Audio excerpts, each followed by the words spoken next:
A massive financial storm is brewing in the NFL, and it is about to completely break the bank for the Chicago Bears. Meanwhile, a shocking legal disaster has sent absolute shockwaves through the NFC North, forcing a rival team to make a brutal, unprecedented cut. You will not believe the massive contract numbers being demanded right now, or the franchise-altering termination that just shook this division to its core. Before we break down this absolute madness, make sure to like this video, share it with your fellow football fanatics, and hit that subscribe button right now to stay ahead of every single major update. Are we witnessing the complete death of affordable rookie contract extensions in the modern era?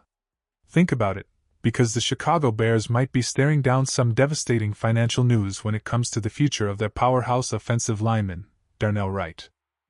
The price tag to keep this elite blocker in the Windy City is skyrocketing by the second, and it all traces back to a jaw-dropping development out of Arizona. Word has leaked that Paris Johnson Jr. is swinging for the fences, demanding an astronomical $40 million per year on his upcoming contract extension. Let that number sink in for a moment. $40 million annually for an offensive tackle. This explosive leak, originally reported by Josh Weinfuss on ESPN, reveals that Arizona's foundational tackle was eligible for a massive extension after last season. But instead of locking down their former 2023 sixth overall pick to a long-term megadeal right away, the Cardinals opted to pick up his fifth-year option. Now, some analysts might view this as a slight or a delay, but let's be real here. This isn't a sign that Arizona doesn't want him. It is exactly the same strategic safety net that the Bears deployed with Darnell Wright. It is a calculated move designed to protect the franchise's assets and buy critical time while both sides grind it out at the negotiating table to hammer out a historic, long-term deal. We have to remember that these two dominant forces entered the league in the exact same draft cycle. During that draft process, so many mock drafts had the Ohio State standout, Paris Johnson Jr., locked in as the perfect fit for Chicago.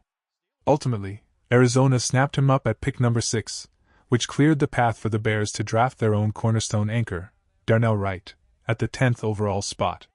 Since that fateful night, their paths have been remarkably parallel. Both athletes put together incredibly impressive rookie campaigns, showed noticeable maturity and technical growth in year 2, and completely exploded in year 3. They have undeniably solidified their reputations as two of the absolute best young tackles in the entire game. The only major structural difference separating them is the side of the line they protect, with Johnson holding down the left tackle position while Wright dominates on the right side. For decades, the football world viewed left tackles as vastly more valuable asset-wise, treating them as the ultimate premium position to protect a quarterback's blind side. While a slight premium still exists if you are forced to choose, that massive valuation gap has rapidly shrunk over the years. Right tackles are now facing elite, game-wrecking edge rushers every single weekend, making their role just as vital to a franchise's survival. Both of these top 10 draft picks have completely lived up to their high-stakes billing as elite, ascending talents. Wright even captured second-team All-Pro honors last season for his spectacular performance with the Bears. But demanding $40 million a year is a fiercely aggressive opening salvo from an agent. That number doesn't just raise the bar, it completely shatters the existing offensive tackle market by an extra $10 million annually. If either player actually touches that stratosphere, it will fundamentally alter how front offices manage their salary caps across the entire league. This could easily be extreme agent posturing.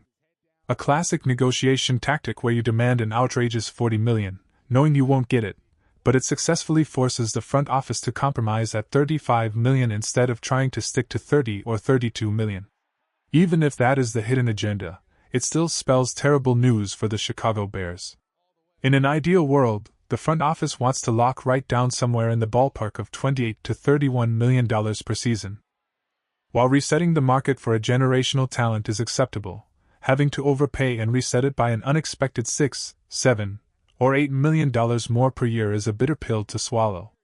It strains the cap and restricts flexibility for other roster needs. While $40 million a year feels highly improbable for either tackle right now, both possess the leverage to completely reset the market. Johnson holds immense leverage in Arizona because that roster is starved for foundational star power, meaning they will almost certainly be forced to pay him a fortune. If he resets the market first and signs his deal before Chicago locks down Wright, you can bet everything that Wright's representatives will demand that exact same astronomical contract, if not a whole lot more. This entire situation is turning into a high-stakes staring contest, much like what we are currently witnessing with elite young cornerbacks like Devin Witherspoon and Christian Gonzalez, who hilariously happen to share the exact same agent. Chicago needs to be incredibly proactive here and aggressively beat Arizona to the signing table to save themselves millions. Now, for our question of the day, I want to hear directly from you, so drop your answers in the comments section down below. Who do you think ultimately secures the bigger, more lucrative contract extension? Darnell Wright, type DW, or Paris Johnson Jr., type PJ? As if the contract drama wasn't enough to keep your adrenaline pumping, we have to pivot to a massive piece of breaking news in the NFC North that has completely upended the division. In a stunning, cutthroat move, the Detroit Lions have officially released cornerback Terrion Arnold. This legal situation has developed at a blinding pace, with Arnold recently being granted a $1 million bond. The severity of the situation is staggering, as he is currently staring down 8 severe felony counts, including 4 charges of kidnapping and 4 charges of armed robbery. The Lions organization clearly looked at this mountain of legal trouble and decided they were absolutely not going to sit around and wait for the slow wheels of the justice system to turn. They immediately severed ties. The strict conditions of Arnold's $1 million bond make it obvious why the team acted so swiftly. He is legally barred from having any form of contact with anyone connected to the case, including co-defendants and witnesses. Furthermore, he was ordered to surrender his passport within 48 hours and is essentially confined to house arrest. The only exceptions to his confinement would have been attending team practices or appearing at his mandatory court dates.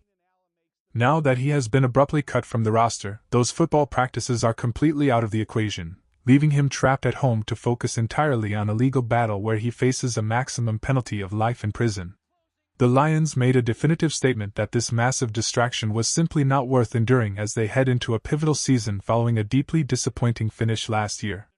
They refused to let a high-profile criminal case cloud their training camp or poison their locker room chemistry.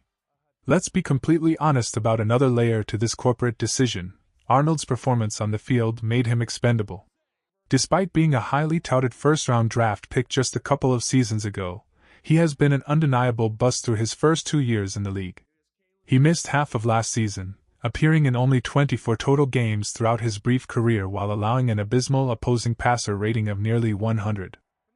He routinely got burned deep, surrendering 7 touchdowns in coverage.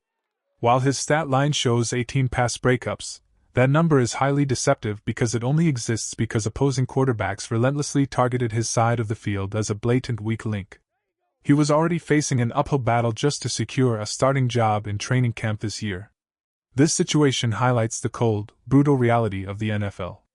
If an elite superstar like Penei Sewell found himself in legal trouble, the Lions would have patiently played the situation out, supported him, and let the legal process fully resolve before making a decision. But when an underperforming player who hasn't lived up to his first-round pedigree gets into serious trouble, teams will cut bait without a single second thought. By releasing him now, Detroit cleanly washes their hands of the distraction. Looking at their remaining depth chart, the Lions still have DJ Reed holding down the fort, and this departure likely pushes their recent draft pick, Keith Abney, directly into the spotlight as the projected number 2 outside cornerback.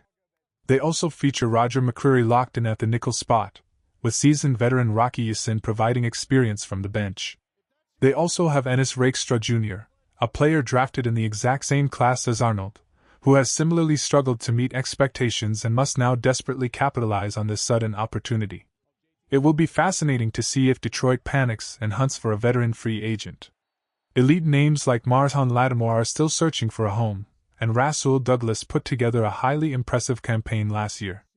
From a Bears perspective, you have to pray the Lions don't land a playmaker like Douglas, who still plays at a legitimate starting caliber level. Detroit will likely enter training camp to evaluate exactly what they have in Keith Abney. If the kid falters under the pressure, expect them to aggressively sign a veteran corner, mirroring how the Bears are currently handling their edge rusher depth.